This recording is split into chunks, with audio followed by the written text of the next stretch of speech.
Gadgets 360 Hindi में आप सबका स्वागत है। मेरा नाम है प्रणय और आप देख रहे हैं टेक आपकी जुबान में। अब ये जो शो है ये आपके लिए ही बनता है, इसमें आपसे डायरेक्ट बातचीत होती है, इसीलिए मुझे ये शो बहुत पसंद है। लेकिन अगर आपको भी पसंद आ रहा है तो प्लीज़ इस वीडियो को लाइक कर दीजिए, दोस्तों के साथ में शेयर भी कर दीजिए ताकि वो भी आ जाएं, जुड़ जाएं, अपने सवाल पूछें यहाँ पर और उनके जवाब हम दे सकें।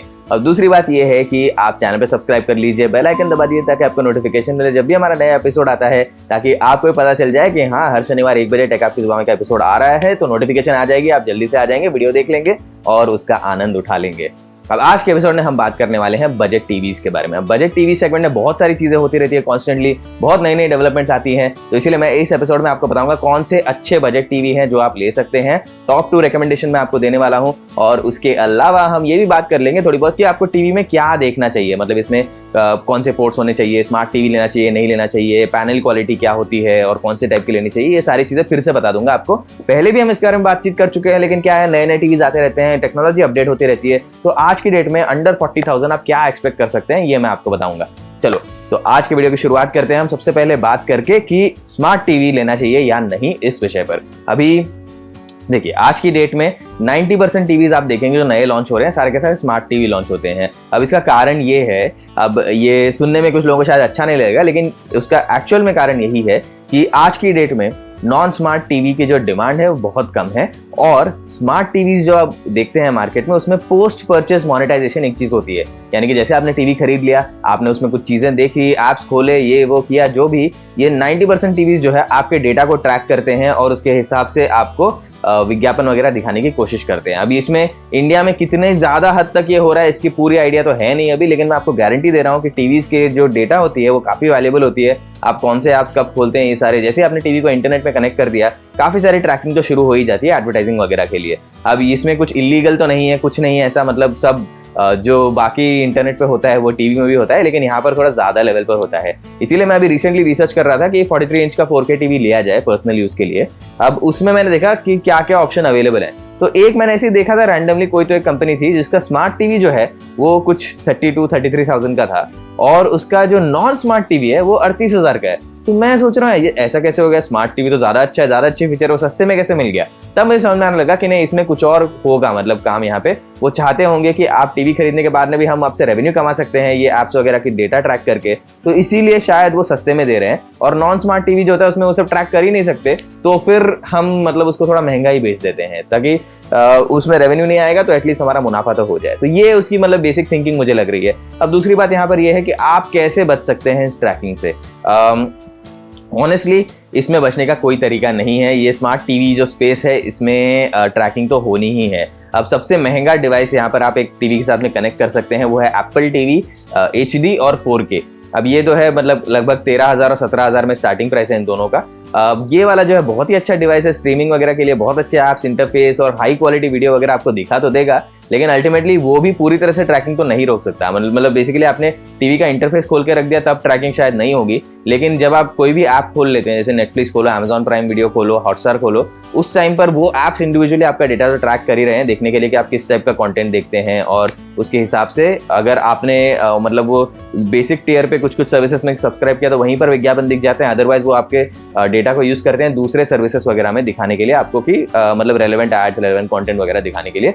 ज्यादातर सर्विसेज में ये गेम तो होता ही है, नहीं भी होता है तो भी एटलीस्ट आपकी मतलब जो हिस्ट्री है आपकी वॉच हिस्ट्री उससे ये इतना तो ट्रैक हो जाता है कि चलो इस IP एड्रेस पे ये टाइप का कंटेंट देख रहे हैं तो यहाँ पर इंटरेस्ट उसको इस चीज में हो सकता है, इस हिसाब से हम विज्ञापन दिखा सकते हैं। तो यहाँ पर इसका थोड़ा बहुत ध्यान रखना चाहिए हमको, इसीलिए स्मार्ट टीवी में इस चीज का जरूर ध्यान रखिए। अब इसमें कुछ ज्यादा कर नहीं सकते हम आज की डेट में, लेकिन बस ये है कि अवेयर रहें हम कि हमारा डेटा इस तरह से ट्रैक हो रहा है, ये भी एक पॉसिबिलिटी है। तो लेने से पहले जब सोच लेंगे, हम अपना निर्णय लेने से पहले एक बार पता कर लेंगे कि ये चीज़ हो रही है, तो हम एक ज़्यादा इन्फॉर्म्ड डिसीजन ले सकते हैं। ऐसे ही मतलब सिर्फ मार्केटिंग को देख के हम कुछ चीज़ खरीदेंगे ऐसा नहीं होगा यहाँ पर, ठीक है। तो चलिए अब आगे बढ़ते हैं। दूसरी क्या चीज़ें आप देखेंगे, नंबर 1 चीज़ आप देखेंगे panel quality, display panel quality. अगर आप ऑफलाइन स्टोर में जाके देख सकते हैं, चेक कर सकते हैं खुद से टीवी की सेटिंग्स वगैरह एडजस्ट करके, ब्राइटनेस, कॉन्ट्रास्ट जैसा आपके हिसाब से जो आपको पसंद है, उसके बाद में आप देख लीजिए पिक्चर क्वालिटी अच्छी है या नहीं है। अदरवाइज आप gadgets360.com पे जा सकते हैं, टीवी के बहुत सारे रिव्यू आते रहते हैं, वहां पर जो लिखा है उसको ट्रस्ट करके आप अपना निर्णय ले सकते हैं।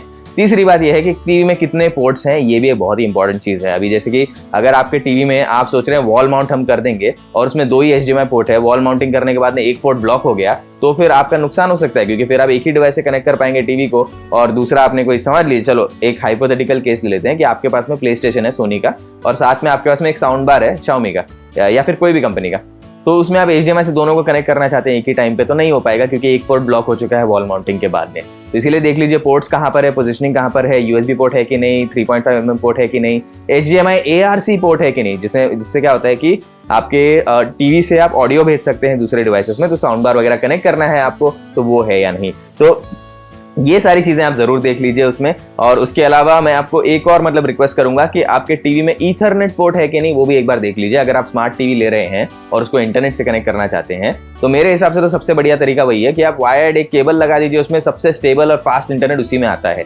अगर आप वाईफाई लेंगे तो कनेक्टिविटी के इशू ऊपर नीचे होने वाली चीजें काफी होती रहती हैं, तो इसीलिए उसका ध्यान रखना पड़ेगा आपको। तो ये तो एक और बात थी यहाँ पर। अब इसके अलावा हम बात करेंगे एक और चीज के बारे में जो भी काफी महत्वपूर्ण है यहाँ पर आपके टीवी लेने के निर्णय से पहले, वो है कि आपके रूम की साइज कितनी है, उसके हिसाब से आपका टीवी का साइज कितना होना चाहिए। अभी ज्यादातर लोग सोचते हैं कि नहीं मतलब साइज बड़ी है, हमको 55 इंची चाहिए, उससे नीचे कुछ नहीं चाहिए। लेकिन अगर आपका घर काफी छोटा है या फिर घर भी बड़ा हो सकता है, लेकिन आपसे दीवार के बीच में जहां पर आप टीवी रखे हैं उस एरिया के बीच में जो डिस्टेंस है, अगर वो डिस्टेंस काफी कम है तो फिर बड़े साइज के टीवी से कोई फायदा नहीं होगा, पिक्चर क्वालिटी उतनी अच्छी नहीं दिखेगी। तो उसके डिस्टेंस के हिसाब से लेनी होती है। तो समझ लीजिए अगर आप 6 से 8 फीट के डिस्टेंस पर बैठ रहे हैं टीवी से, तो फिर थोड़ा बड़ा स्क्रीन रहे, 43 इंच 45 50 इंच टाइप रहे, ठीक है। 55 इंच अगर आप लेना चाहते हैं तो 8 से 10 फीट की दूरी होनी चाहिए टीवी से। और उसी तरह से अगर आप मतलब एकदम टीवी के करीब बैठे हुए हैं तो फिर छोटा टीवी रहे तो ज्यादा अच्छी पिक्चर क्वालिटी आपको मिलेगी, इसका भी ध्यान रखना है। लास्ट चीज आप सोचेंगे साउंड क्वालिटी के बारे में, टीवी के स्पीकर कैसे हैं। फ्रंट फायरिंग स्पीकर यानी कि स्पीकर आपकी दिशा में है या फिर नीचे देख रहे हैं, इससे भी काफी फर्क पड़ता है। अगर फ्रंट फायरिंग स्पीकर है उससे ऑडियो क्वालिटी ज्यादा अच्छी आएगी, क्योंकि मतलब ये नहीं कह रहा कि स्पीकर की क्वालिटी ज्यादा इंप्रूव है, लेकिन कम वॉल्यूम पर ज्यादा अच्छी ऑडियो क्वालिटी आपको सुनाई देगी, क्लैरिटी में सुनाई देगी, क्योंकि वो डायरेक्टली आपकी तरफ साउंड बीम कर रहा है। तो ये एक और इंपॉर्टेंट निर्णय है जो आपको लेना है। और फाइनली बजट भी सोच लीजिए। अभी आज की डेट में मैं कह रहा हूं आपको अंडर 30,000 अच्छा 4K टीवी मिल जाएगा, तो वो डेफिनेटली आप ध्यान में रखिए। और कंटेंट देखिए आप किस टाइप का देख रहे हैं। अगर आप केबल टीवी पे HD चैनल देख रहे हैं, नॉन HD चैनल देख रहे हैं, तो आप 4K टीवी क्यों खरीद रहे हैं ये भी एक बार सोच लीजिए। तो काफी लोग देखते हैं कि 4K है अच्छा है ले लेते हैं, ठीक है, फेयर इनफ। लेकिन अगर आप 4K कंटेंट देखने नहीं वाले हैं, अगर आप Netflix, Amazon prime video, Hotstar जैसे सर्विस पे 4K आप शोज वगैरह नहीं देखते हैं, तो 4K टीवी क्यों लेंगे आप तभी लीजिए जब आपका प्लान है देखने का। अदरवाइज HD टीवी से भी आप संतुष्ट रह सकते हैं, ज्यादा पैसे खर्च करने की जरूरत नहीं है। अगर आप 25,000 के ऊपर जा रहे हैं तो आप सोच लीजिए कि मैं 4K कंटेंट देखने वाला हूं कि नहीं। अगर देखने वाले हैं तो ठीक है, प्लीज ले लीजिए। नहीं देखने वाले तो अंडर 25,000 आपको बहुत ही बढ़िया HD टीवीज मिल जाएंगे, वही आप ले सकते हैं। तो अभी के लिए इतना ही। चलिए अब आगे बढ़ते हैं अगले सेगमेंट की तरफ, जिसमें हम आपके सारे सवालों के जवाब देंगे। लेकिन उससे पहले मैं आपको 2-3 छोटी मोटी चीजें बता दूंगा। आप में से काफी लोगों ने पूछा भी है ऐसे कि अच्छा 4K टीवी कौन सा होता है, तो मैं पहले ही बता देता हूं ताकि आपके सवाल जब आए तब आपको जवाब मिल जाए। तो नंबर 1 4K टीवी जो हम रेकमेंड करेंगे यहाँ पर अंडर 30,000 रुपीज, वो होगा Amazon बेसिक्स का एक टीवी है 43 इंच का 4K वाला। वो वाला काफी अच्छा है। हमने हाल ही में उसका 55 इंच वेरिएंट रिव्यू किया था, वो बहुत अच्छा निकला था परफॉर्मेंस में।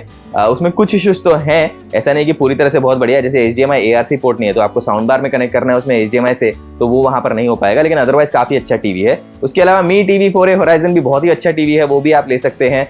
उसमें मतलब आपको एकदम बजट में बहुत ही अच्छी परफॉर्मेंस मिल जाएगी। और अगर आप सोच रहे हैं चलो कि अबव 50,000 रुपीज में खर्च करना चाहता हूँ, कौन सा सबसे बढ़िया टीवी हो सकता है मेरे लिए, 2 अच्छे ऑप्शन है।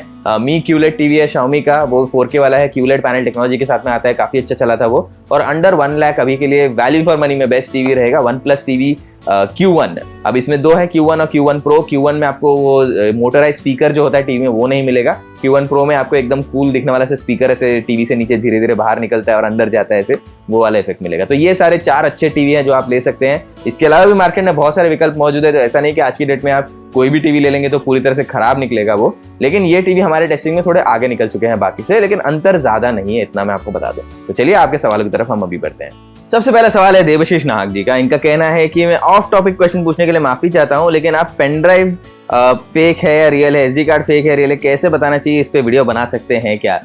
देवशीष जी, ऑनेस्टली ये मुश्किल टॉपिक है करना, तो इस पे वीडियो बनाना थोड़ा मुश्किल ही होगा। मैं आपको कुछ प्रॉमिस नहीं करूंगा यहाँ पर, लेकिन आपकी रिक्वेस्ट हमने नोट कर लिया है, इतना ध्यान रखिए। इशू ये होता है ना इसका कि हमें ये सारी चीज़ें अलग से खरीदनी पड़ेंगी चेक करने के लिए कि फेक कौन सा है, रियल कौन सा है, और उसे फिर टेस्ट करना पड़ेगा। कुछ ट्रिक्स होते हैं जानने के लिए उसके, लेकिन उसके लिए फिर से वीडियो बनाने के लिए वो सारे कंपोनेंट्स लेने ही पड़ेंगे मार्केट से जाके, और आज की डेट में बाहर जाकर खरीदना ये सारी चीज़ें थोड़ा मुश्किल ही है। इसीलिए मैं अभी के लिए प्रॉमिस नहीं कर पाऊंगा आपको।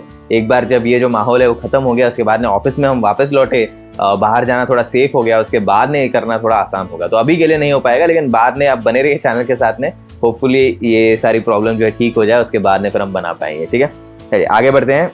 सुलदीप सिंह तोमर जी का कहना है कि हेलो प्रणय भाई, टेक आपके ज़माने के हर एपिसोड मुझे बहुत इंटरेस्टिंग लगता है, पर इस टॉपिक में मेरा कोई सवाल नहीं है क्योंकि टीवी की दुनिया में क्या चल रहा है इसकी जानकारी नहीं है, और आपके इस वीडियो से अब तो सब पता चल ही जाएगा। थैंक यू प्रणय भाई, आप मेहनत से वीडियो बनाते हैं।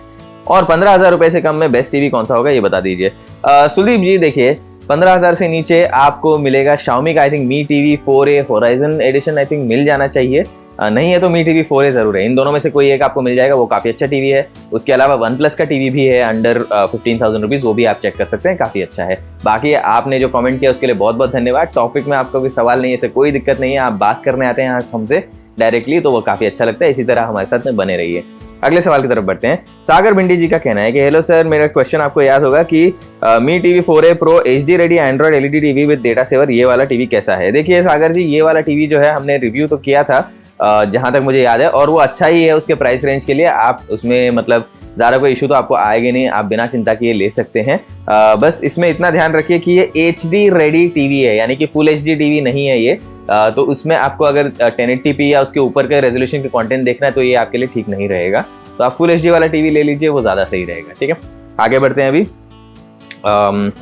नमस्ते प्रणय सर, राकेश चौधरी जी का कहना है नमस्ते प्रणय सर, मुझे लगता है कि टेक्नोलॉजी पुरानी होने से उसकी प्राइस कम हो जाती है और ज़्यादा क्वांटिटी में उत्पादन से भी प्राइस कम होता है। जैसे 4K पैनल और एमोलेड पैनल में थोड़े पुरानी टेक्नोलॉजी है और इसके कारण इनका कहना है कि टीवी के वगैरह दाम जो है धीरे धीरे नीचे आते रहते हैं। बात बिल्कुल सही है। ओवर टाइम क्या होता है कि जैसे समझिए अभी OLED पैनल जो है 1 लाख 1.5 लाख के आसपास आपको मिलेगा। आई थिंक 1.5 लाख से नीचे OLED पैनल मिलना बहुत मुश्किल है।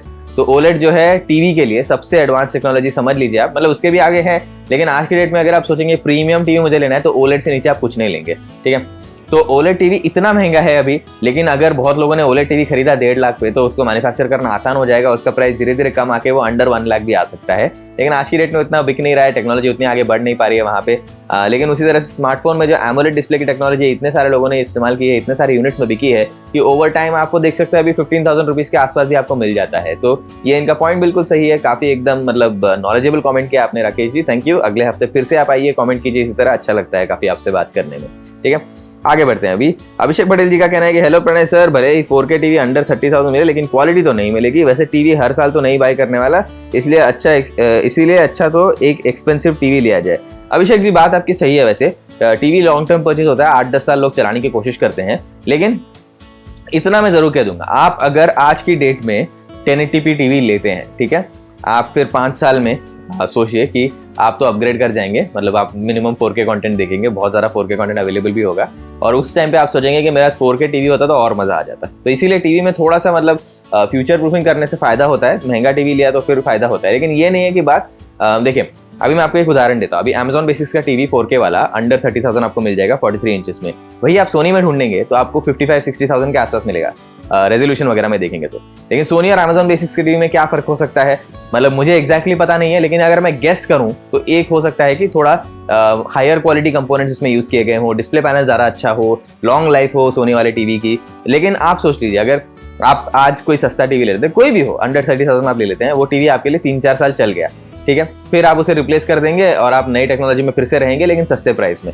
वैसे ही अगर आप 60,000 का टीवी लेते हैं, फिर आप उसे 8-10 साल तो चला लेंगे, लेकिन 5 साल में अगर 8K में अपग्रेड हो गए लोग, तो आप सोचेंगे नहीं मुझे भी 8K में अपग्रेड होना चाहिए, अभी 4K टीवी थोड़ा पुराना लग रहा है मुझे, और फिर अभी मैं अपग्रेड करता हूँ, तो फिर से आपको मतलब ज़्यादा खर्च करना पड़ेगा। तो इसीलिए ये थोड़ा एक बैलेंस वाली चीज़ होती है कि अगर आपका बजट थोड़ा कम है तो भी आप लेटेस्ट टेक्नोलॉजी में आ सकते हैं, भले ही उतनी अच्छी क्वालिटी की ना हो, लेकिन अगर आप बजट अपना बढ़ा लें तो वहाँ पर आपको ये है खर्चा ज़रूर ज़्यादा करना पड़ेगा। हर 4-5 साल में आप अपग्रेड भले ना करना चाहें, फिर भी थोड़ा मन तो करेगा, क्योंकि लेटेस्ट टेक्नोलॉजी मतलब वो इतनी तेज़ी से आगे बढ़ती है।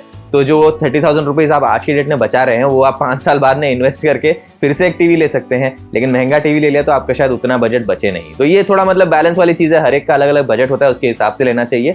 बाकी अभी क्या कहते हैं, मैं लॉन्ग टर्म परचेस के हिसाब से भी आप सोचेंगे ना कि पूरी तरह से फ्यूचर प्रूफिंग करना, तो पूरी तरह से फ्यूचर प्रूफिंग करना तो पॉसिबल नहीं है वहाँ पे, ठीक है। तो चलिए अभी आगे बढ़ते हैं अगले सवाल की तरफ। हर्षित गुप्ता जी का कहना है कि हेलो सर, मेरे हिसाब से अभी 4K कंटेंट आम आदमी के लिए इजीली अवेलेबल नहीं है, इसीलिए 4K टेक्नोलॉजी इतनी भी पुरानी नहीं है। अगर पुरानी होती तो बल्क में 4K टीवी बनते और प्राइस कम होते। प्राइस कम होने की वजह से कहीं ना कहीं लो ग्रेड कंपोनेंट्स का तो यूज ही है।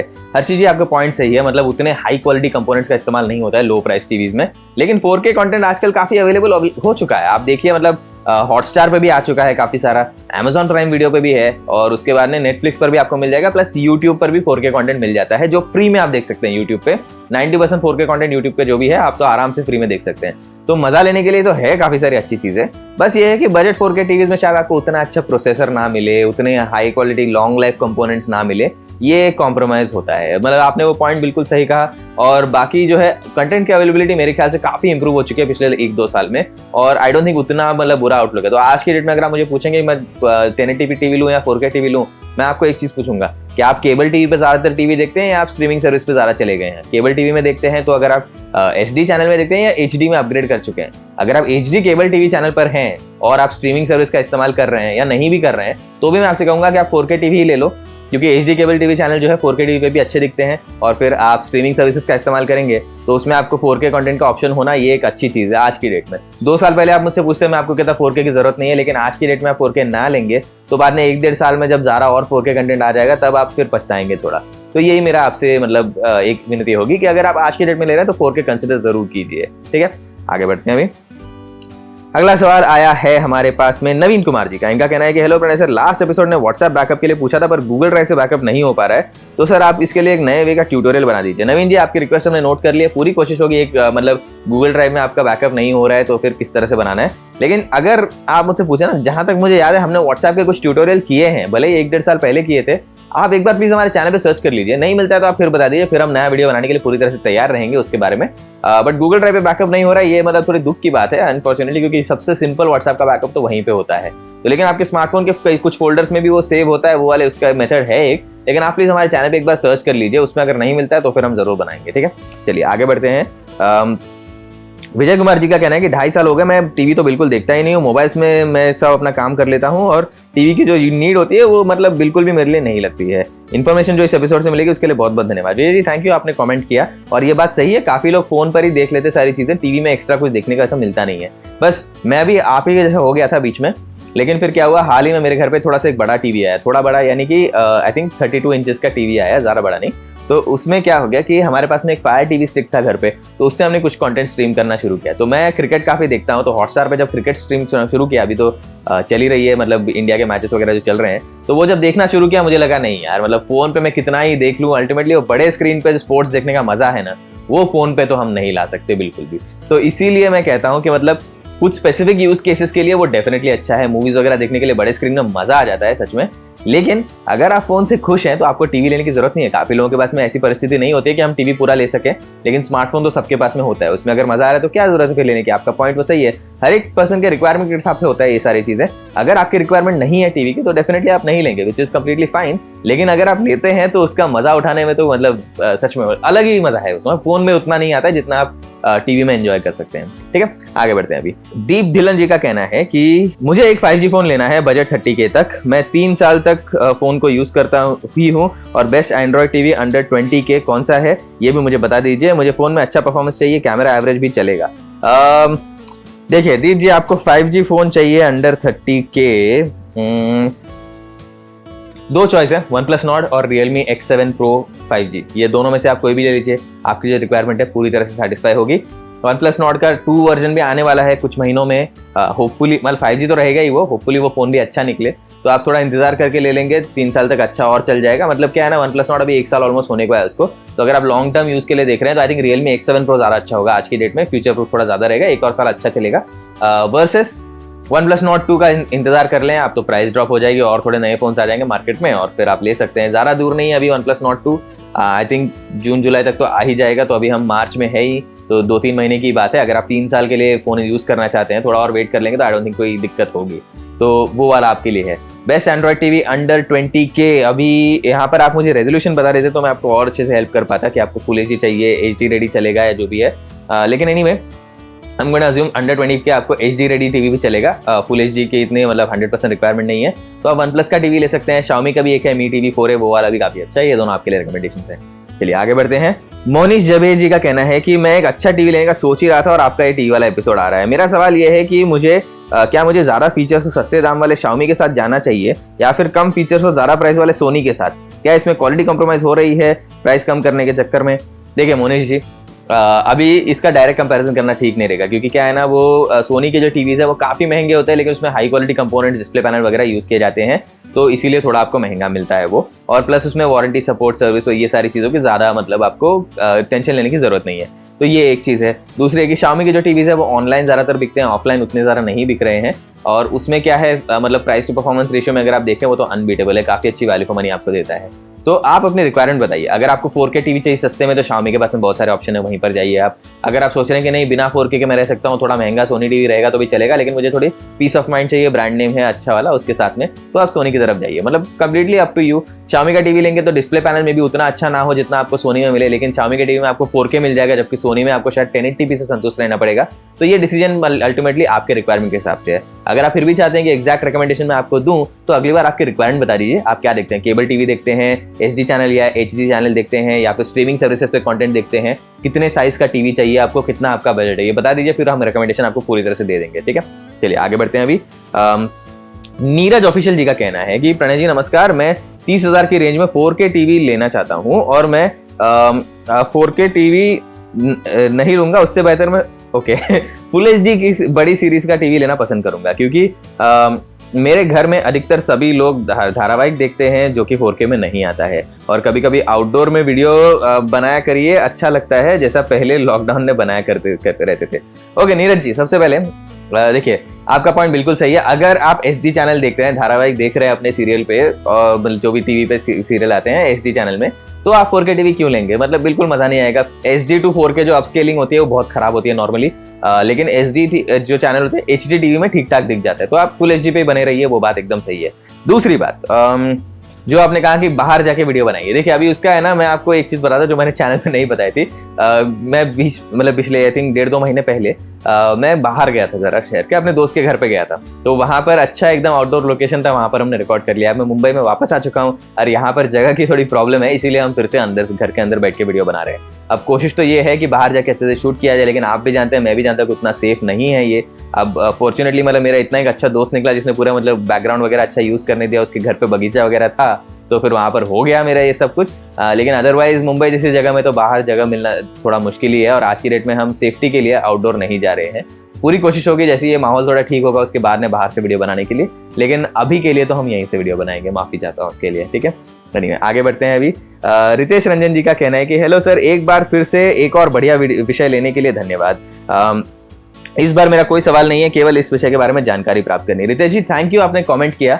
आपके पास भले ही सवाल ना हो, अल्टीमेटली हम यहाँ पर आपसे बात करने के लिए आ रहे हैं। आपको विषय पसंद आया, ये सुनकर काफी अच्छा लगा। होपफुली जो जानकारी दी है हमने वो भी काफी पसंद आई होगी। तो ठीक है, चलिए आगे बढ़ते हैं। अभी अगले हफ्ते आपसे जरूर मिलेंगे हम।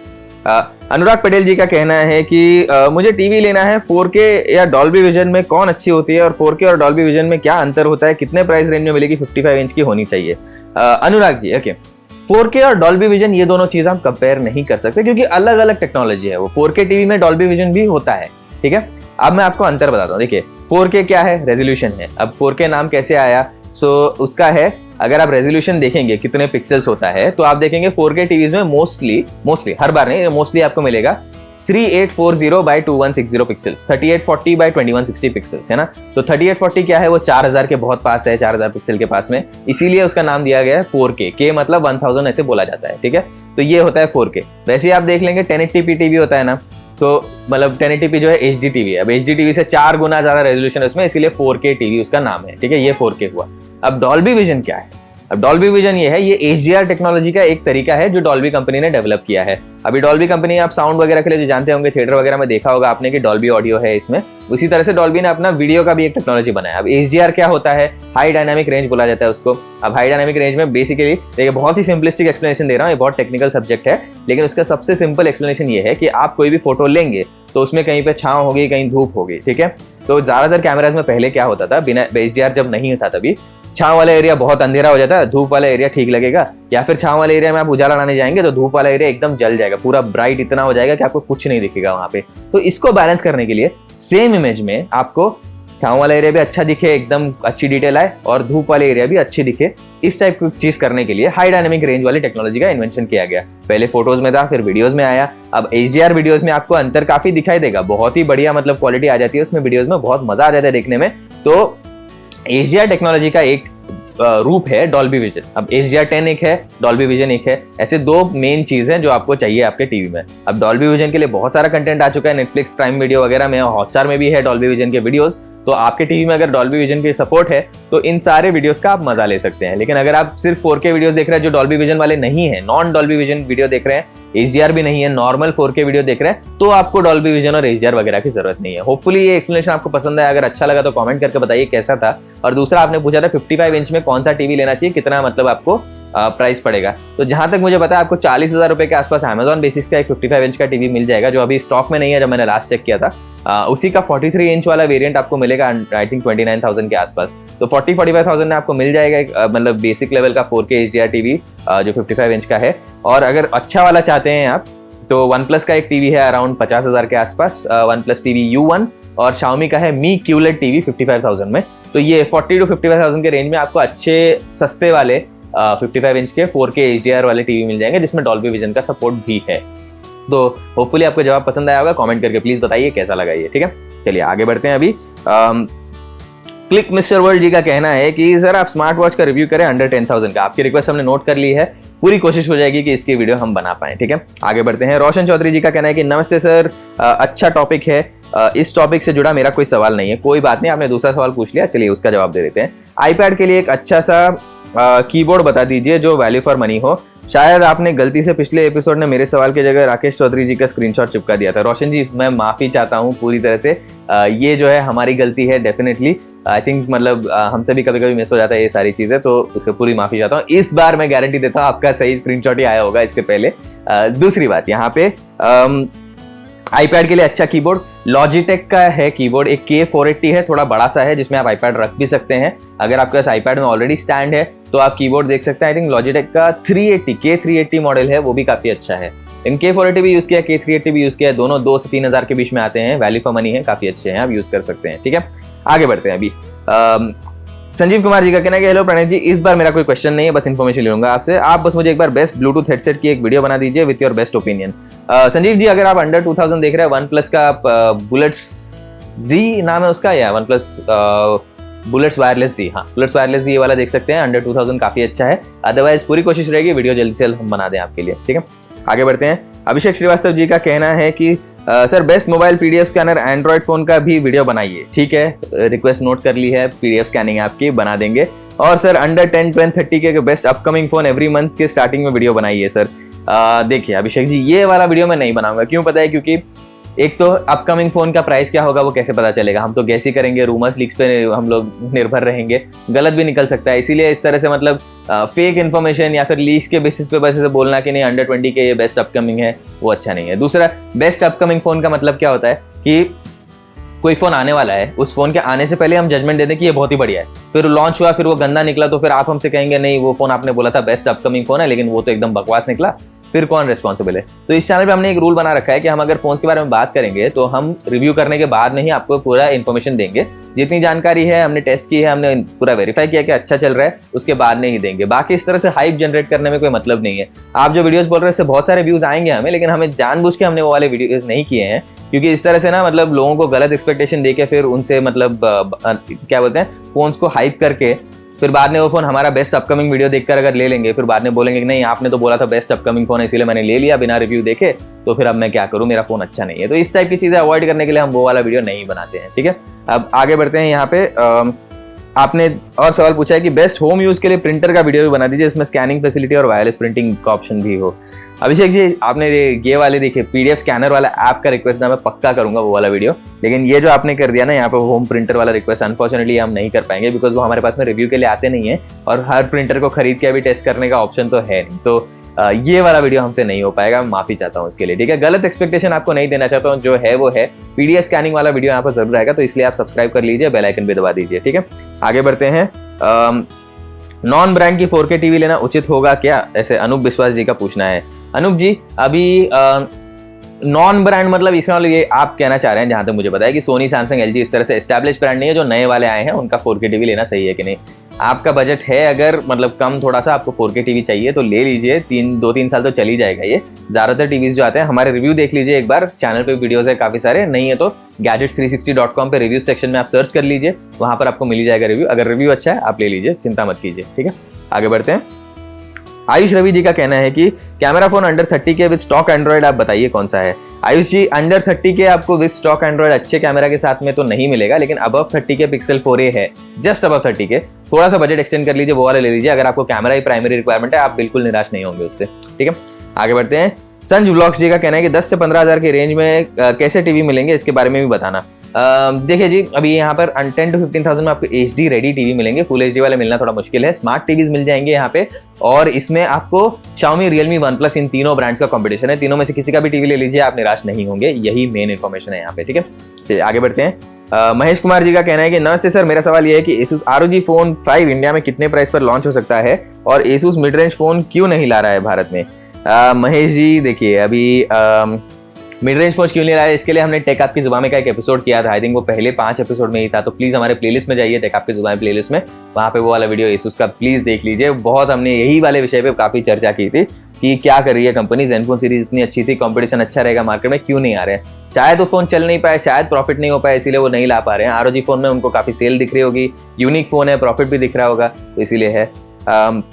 दूसरा, अभी देखिए एग्जैक्ट लॉन्च डेट तो मुझे नहीं पता है इसके बारे में, ROG Phone 5 का जो आपने पूछा था, लेकिन इतना मैं आपको कह दूंगा कि जल्दी लॉन्च होने वाला है, ऐसे रूमर्स वगैरह आ रहे हैं, काफी लीक्स आने शुरू हो गए उसके ऑलरेडी, और लोगों ने मतलब बात करना भी शुरू कर दिया। इसका मतलब ये है कि कंपनी ने अपने मार्केटिंग एफर्ट शायद शुरू कर दिए हैं, तो आई डोंट थिंक मतलब ज्यादा देरी है इसमें। ROG Phone 5 if I am not mistaken अप्रैल के पहले तो आ ही आना चाहिए, मतलब जितनी बात चल रही थी, इतनी लीक्स आ रही है, होपफुली आ जाएगा जल्दी जल्दी, तो बाकी देख लेंगे हम क्या होना है उसका, ठीक है। चलिए अब आगे बढ़ते हैं। बंटी ठाकुर जी का कहना है कि हेलो प्रणय सर, आप कैसे हैं, मेरे पास सैमसंग गैलेक्सी नोट 10 लाइट है, क्या उसमें 45 वाट चार्जर काम करता है, अगर हाँ तो मुझे कौन सा चार्जर लेना चाहिए, और ये फोन कैसा है आपके हिसाब से, वो भी बताया। आपका शो बहुत पसंद आ रहा है, थैंक यू। बंटी जी, हमने पूरा रिव्यू किया उसका, गैलेक्सी नोट 10 लाइट का, आप प्लीज हमारा रिव्यू देख लीजिए।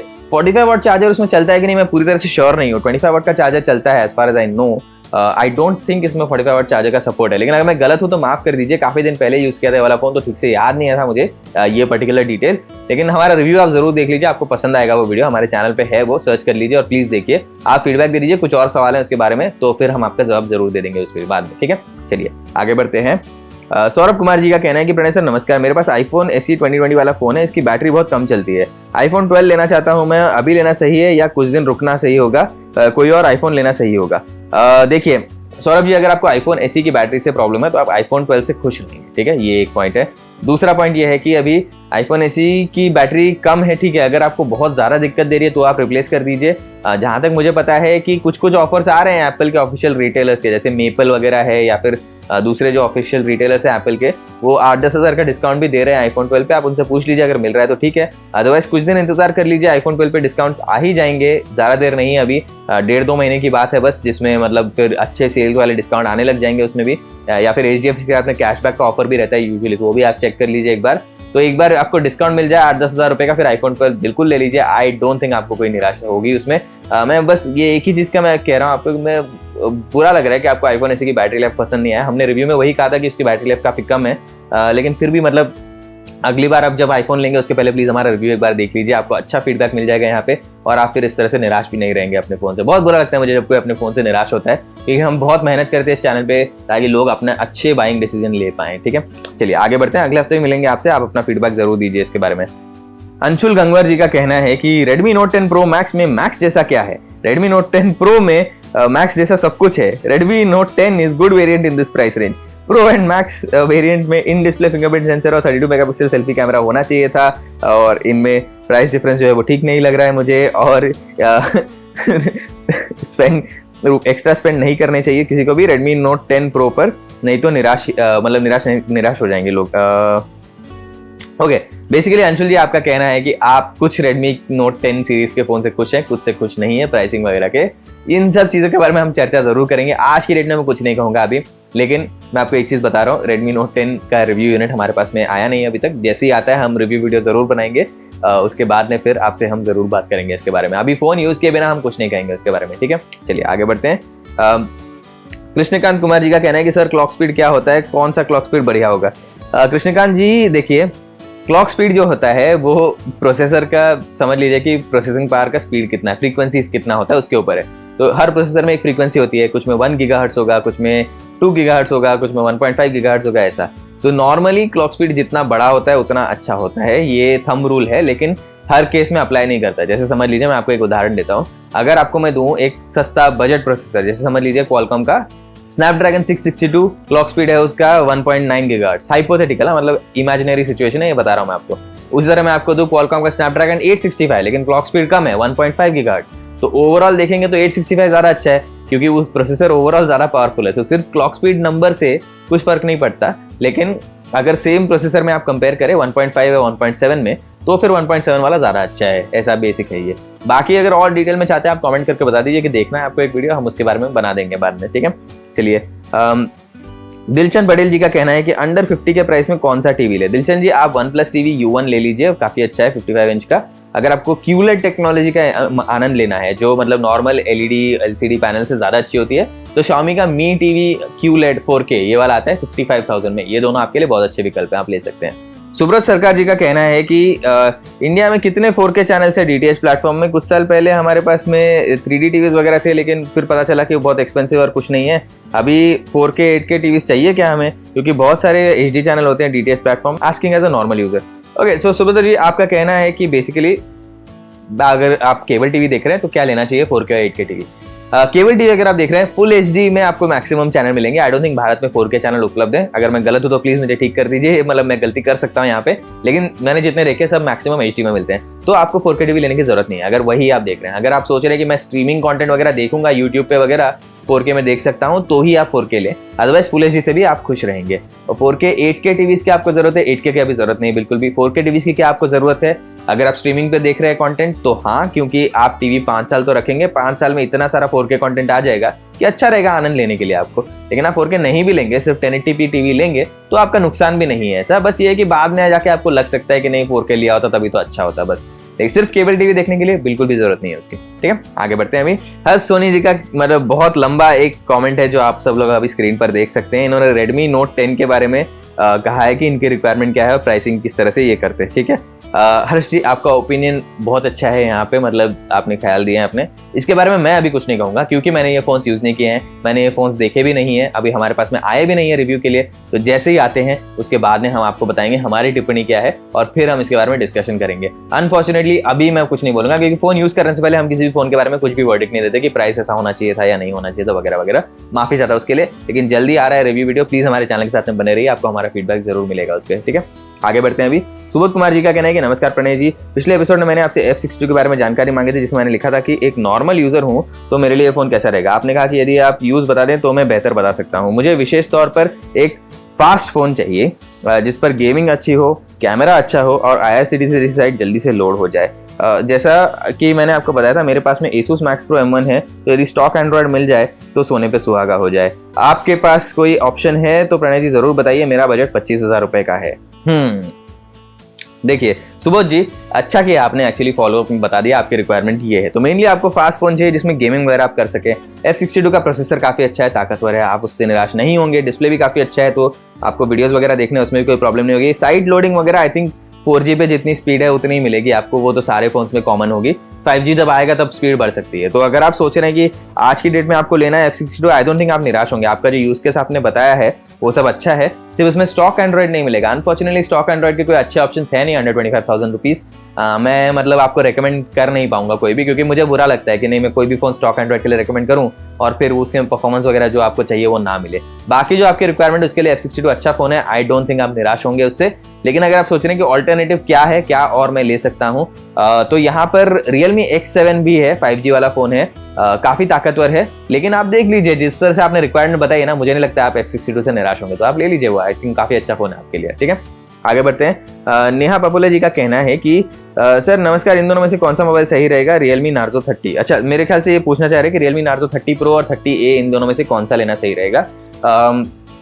टेस्ट तो किया है हमने, अभी तक रिव्यू वीडियोस उसके बने नहीं है, लेकिन बनने ही वाले हैं जल्दी। तो इन दोनों में से देखिए बजट में भी काफ़ी अंतर है। तो नार्जो 30 प्रो अगर आपका बजट है उतना 15,000 प्लस, वही वाला ज़्यादा अच्छा है डेफिनेटली। लेकिन अगर आपका बजट नहीं है तो 30A ले लीजिए, वो अंडर 10,000 रुपीज़ काफ़ी अच्छा डिवाइस है। ठीक है, आगे बढ़ते हैं। अभी हर्ष सोनी जी का फिर से एक सवाल आ गया। इनका कहना है कि मेरा क्वेश्चन है कि क्या आपको नहीं लग रहा कि मोबाइल कंपनी आप पुराने मॉडल का सक्सेसर निकालती है तो उसमें अपग्रेड की जगह डाउनग्रेड करती है? जैसे कि Redmi Note 7 और 8 में ग्लास बॉडी थी, लेकिन Redmi Note 9 और 10 ने पॉलीकार्बोनेट बॉडी का यूज़ किया है। Realme 7 Pro के प्राइस के आसपास जो X7 लॉन्च हुआ था उसमें भी बहुत सारे डाउनग्रेड किए गए हैं। तो नए सक्सेसर का मतलब होता है पुराने मॉडल में से कुछ न्यू मॉडल में भी करो, कुछ माइनर चेंज कर दो, लेकिन जब सक्सेसर लॉन्च होता है उसमें पुराने मॉडल से अच्छी चीज़ें देखने को मिलनी चाहिए न्यू मॉडल में। देखिए ये कुछ टाइम होता है डाउनग्रेड, हर बार नहीं, लेकिन आप समझ लीजिए ना, इसे हेडफोन जैक हटा दिया फोन में, ये भी तो डाउनग्रेड हुआ एक तरह से। एक्सपेंडेबल स्टोरेज हटा रहे हैं फोन में से, ड्यूअल सिम का मतलब वो dedicated micro SD card slot आता था कभी कभी, उसको हाइब्रिड ड्यूअल सिम ट्रे कर दिया, ये सारे भी डाउनग्रेड होते हैं। लेकिन ये सारी चीज़ें जो है क्या बोलते हैं कि ओवरऑल फोन आगे बढ़ता है। कुछ चीज़ें जो है फीचर्स कंपनी को लगता है कि ज़्यादा लोग यूज़ नहीं कर रहे हैं या फिर उतनी डिमांड नहीं है मार्केट में, इसीलिए इस तरह के निर्णय लिए जाते हैं। तो अभी इसके बारे में कभी कभी दुख होता है, डेफिनेटली हेडफोन जैक गया है, ये अभी भी मैं दुखी हूँ फोन्स में, लेकिन अनफॉर्चुनेटली इससे क्या होता है टेक्नोलॉजी आगे बढ़ने लग जाती है इन सम केसेस और ओवरऑल मार्केट आगे बढ़ता है। अब जैसे हेडफोन जैक हटा दिया आईफोन में और दूसरे फोन्स में, तो अभी आप देख लीजिए कितने सस्ते सस्ते ट्रू वायरलेस अच्छे वाले ईयरफोन्स आ रहे हैं जो पहले पॉसिबल ही नहीं होते। तो इसीलिए मतलब मैं कहता हूँ कि जो ओवरऑल जो है मैं काफ़ी खुश हूँ जिस तरह से टेक्नोलॉजी आगे बढ़ रही है। उससे थोड़े बहुत फीचर हट जाते हैं कभी कभी, उससे दुख तो होता है, लेकिन बाय एंड लार्ज पेस जो है जिस तरह से टेक्नोलॉजी आगे बढ़ रही है उससे काफ़ी खुश हूँ मैं। ठीक है, तो इस वीडियो के लिए इतना ही। देखने के लिए बहुत बहुत धन्यवाद। टेक्नोलॉजी की और जानकारी चाहते हैं तो hindi.gadgets360.com पे जरूर जाइए और आप में जो भी मतलब कमेंट करके बता दीजिए मुझे कि आपको क्या देखना है टेक आपकी जुबान में के अगले एपिसोड में। मिलते हैं आपसे अगले शनिवार 1 बजे दोपहर में।